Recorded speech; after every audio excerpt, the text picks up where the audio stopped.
ఒకసారి వశిష్ఠ మహాముని మనవడు అయిన పరాశరముని యమునా నది దాటడానికి వచ్చాడు. అతడు మహాతపస్వి, వేదాలను అధ్యయనం చేసినవాడు, సకల శాస్త్ర పారంగతుడు. నదీ తీరాన నిలబడి ఉన్న పరాశరుని కంటికి యమునా నది మధ్యలో పడవ మీద నిల్చుని ఉన్న ఒక అత్యంత సౌందర్యవతి కనిపించింది. ఆమె పేరు సత్యవతీదేవి. పూర్వం ఒకసారి జాలరులు చేపలు పట్టడం కోసమని సముద్రంలోకి వల విసరగా ఆ వలలో గర్భంతో ఉన్న ఓ పెద్ద చేప చిక్కుకుంది.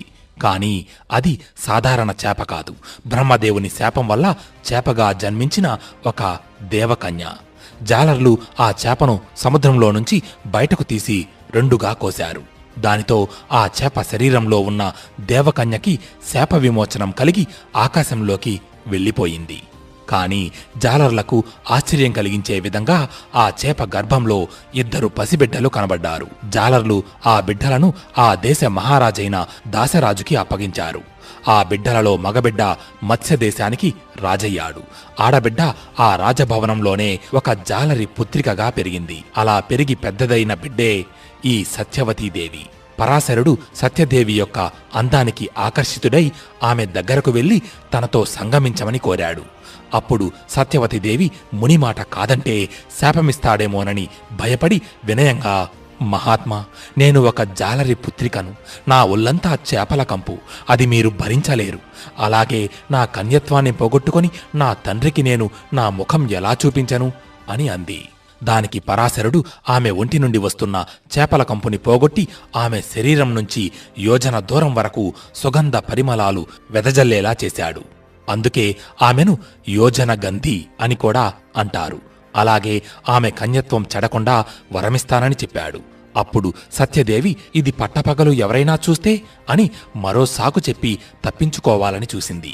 దానికి పరాశరుడు అంటూ చిన్నగా నవ్వి తన మహిమతో మేఘాలతో సూర్యుణ్ణి అడ్డగించి లోకాన్ని చీకటి చేశాడు. దానితో ఆమె చేసేదేమీ లేక ముని చెప్పిన దానికి అంగీకరించింది. వారిద్దరి కలయిక వలన సత్యవతీదేవికి వ్యాసుడు జన్మించాడు. ఆశ్చర్యం కలిగించే విధంగా వ్యాసుడు పుట్టగానే పెద్దవాడయ్యాడు. తన తల్లికి నమస్కరించి, మీకెప్పుడు నాతో అవసరం వచ్చినా నన్ను తలుచుకున్న వెంటనే నేను మీ ముందు ప్రత్యక్షమవుతాను అని చెప్పి తపస్సు చేసుకోవడం కోసం అడవులకు వెళ్ళిపోయాడు. తీవ్ర తపస్సు చేసి ఆత్మజ్ఞానాన్ని పొందాడు. ఒకటిగా ఉన్న వేదాలను విభజించి వేదవ్యాసుడయ్యాడు. తరువాత బ్రహ్మ ఆజ్ఞతో అష్టాదశ పురాణాలను, నీతిశాస్త్రాలను, ధర్మశాస్త్రాలను రచించాడు. ఆ తరువాత వ్యాసుడు ఒక మహాకావ్యాన్ని రాయాలనుకున్నాడు.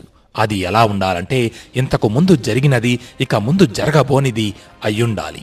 సమస్త విశ్వానికి అది మార్గనిర్దేశం కావాలి. దాని ద్వారా మానవాళికి మంచికి చెడుకు, ధర్మానికి అధర్మానికి మధ్య ఉండే తేడాని తెలుసుకునే జ్ఞానాన్ని అందివ్వాలనుకుని మహాభారతం రచించడం మొదలుపెట్టాడు.